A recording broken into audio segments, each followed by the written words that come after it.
Assalamualaikum warahmatullahi wabarakatuh. Sahabat soleh beriman, salah satu faktor berhasilnya dakwah Rasulullah SAW dalam menyebarkan Islam adalah dikelilingi para sahabat yang setia, amanah, berani, tegas, dan loyalitas. Para sahabat Nabi SAW memiliki kedudukan istimewa di sisi Allah Ta'ala. Mereka telah diberikan anugerah yang begitu besar, yakni kesempatan bertemu dan menemani dakwah Nabi Muhammad SAW. Rasulullah SAW bersabda, "Sebaik-baik manusia ialah pada generasiku, kemudian generasi berikutnya, kemudian generasi berikutnya." Hadis riwayat Bukhari dan Muslim. Sahabat Nabi dalam kisah ini adalah Zaid bin Haritsah, seorang panglima perang Islam pada zaman Nabi Muhammad SAW. Namun sebelum melanjutkan kisahnya, ada baiknya untuk menekan tombol subscribe, like, share, komen, serta menyalakan loncengnya untuk tidak ketinggalan informasi Islami menarik lainnya.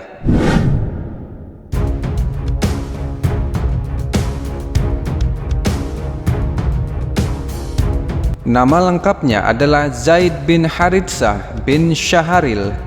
Zaid bin Haritsah berasal dari Banu Kalb yang menghuni sebelah utara Jazirah Arab. Lahir pada tahun 576 Masehi di Najd, Arab. Ketika Zaid berusia 10 tahun, ia menemani ibunya untuk mengunjungi saudaranya. Lalu kemudian mereka ditangkap oleh rombongan berkuda dari Bani Al-Qain bin Jisr. Zaid dijadikan tawanan, kemudian mereka dijual di pasar Ukaz. Zaid kemudian dibeli oleh Hukaim bin Hisham, keponakan dari Sayyidah Khadijah. Kemudian Hukaim bin Hisham menghadiahkan Zaid kepada Sayyidah Khadijah. Zaid bin Haritsah sudah mengabdi selama beberapa tahun ketika Sayyidah Khadijah menikah dengan Rasulullah SAW. Sayyidah Khadijah kemudian memberikan Zaid yang memiliki sifat baik, pandai, dan tidak pernah berlaku buruk kepada Rasulullah sebagai hadiah untuk menyenangkan suaminya.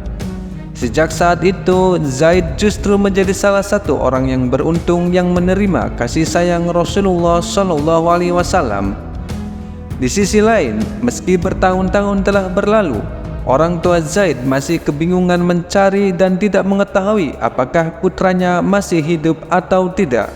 Suatu ketika, Zaid bertemu dengan orang-orang dari kampung halamannya yang tengah menunaikan haji di Mekkah. Dari situlah Haritsah mengetahui keberadaan putranya dan segera menuju Mekkah untuk menemui Rasulullah. Di depan Rasulullah, Haritsah mengaku akan membayar tebusan apabila anaknya diizinkan untuk dibawa pulang. Mendengar hal itu, Rasulullah tidak akan meminta tebusan apapun kepada Haritsah.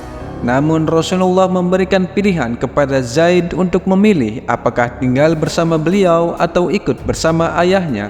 Ternyata Zaid memilih untuk tetap bersama Rasulullah, yang membuat ayahnya sempat kecewa dan marah karena mengira anaknya memilih hidup sebagai budak. Rasulullah kemudian mengumumkan bahwa mulai saat itu Zaid bin Haritsah dimerdekakan dan mengangkatnya sebagai anak, sehingga ayah kandung Zaid yaitu Haritsah bisa kembali ke kampung halamannya dengan tenang. Ketika Rasulullah SAW menerima wahyu pertama dan diangkat sebagai Rasul serta memulai masa kenabiannya, Zaid bin Haritsah menjadi salah satu dari golongan orang-orang yang pertama kali masuk Islam.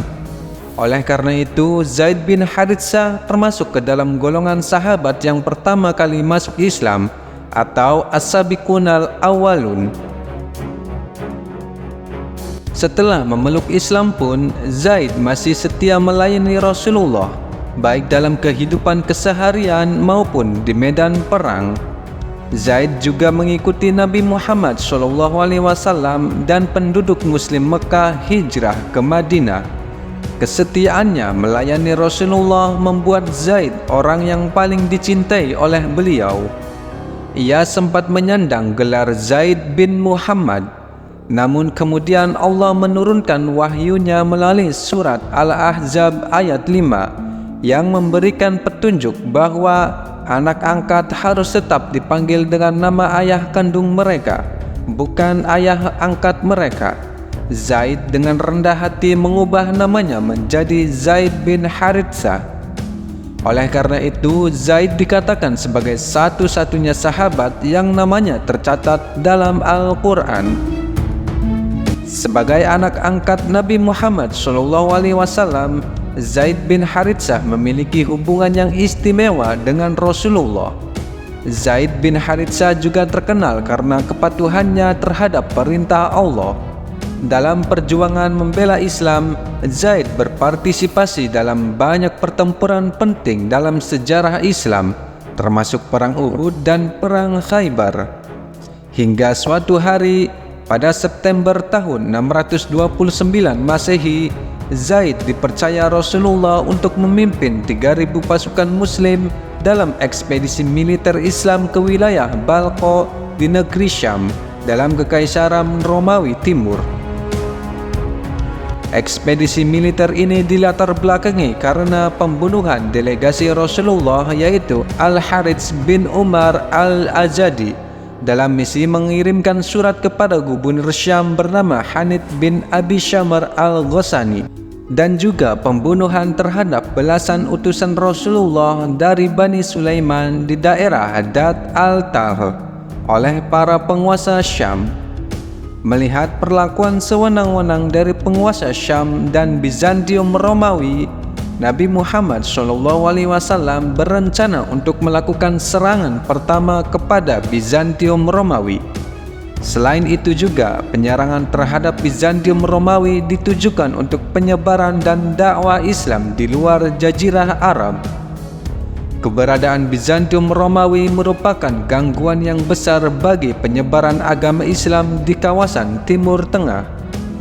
Di daerah Syam, Bizantium Romawi menguasai jalur perjalanan utama yang menghubungkan Irak dan Mesir.